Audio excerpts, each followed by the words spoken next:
Hello again, and welcome to a new week here at VOA.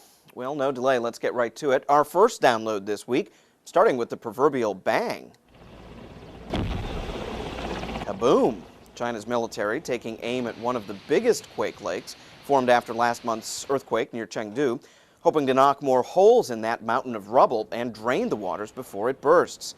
The remote location in Sichuan province meaning officials improvising with whatever they have, so far with limited success. Efforts continuing amid worries of new rains and aftershocks. To the town of Kwekwe in Zimbabwe now, cheers greeting opposition leader Morgan Tsvangirai at his first and long-delayed campaign rally for president. Now, many of the 1,000-plus crowd braving more than just heat. State police intimidation said to be creating a tense environment. Yeah, clearly that not dimming supporters' enthusiasm. Mr. Tsvangirai and supporters facing a daunting path these next 2.5 weeks. Still, he vows success at the polls and defeat of the Mugabe government.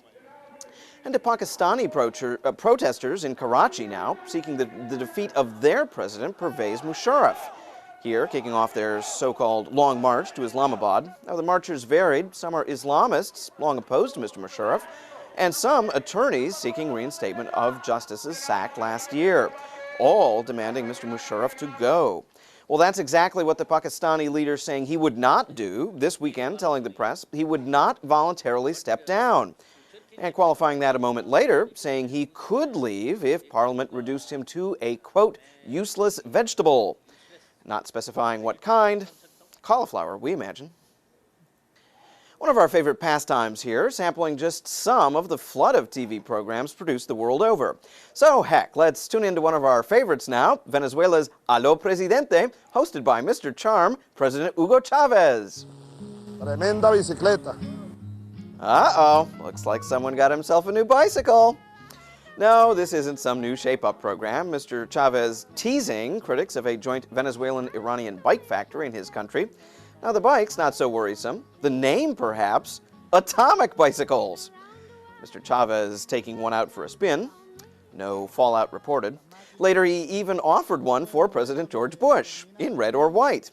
And all for the low, low price of 183 bolivars. What is this, Home Shopping Channel?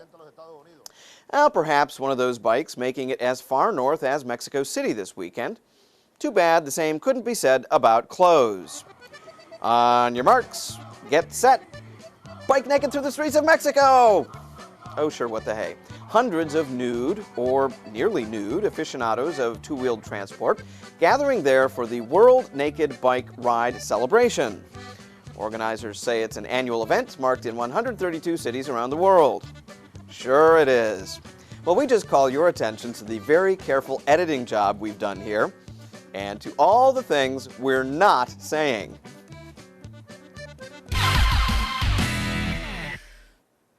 Well, lastly today, a story for you of courage, of luck, and of perseverance, and of barfing up poisonous toads.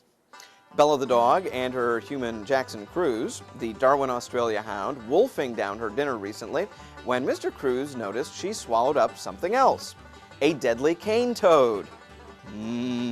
Poisony. Well, the cane toad, easily capable of killing Bella, and you wouldn't see her now, but Bella was pretty much thought a goner, until Cruz got her to the vet and ta-da! Bella barfing up the toad. Untouched, luckily. Both dog and toad now making a complete recovery.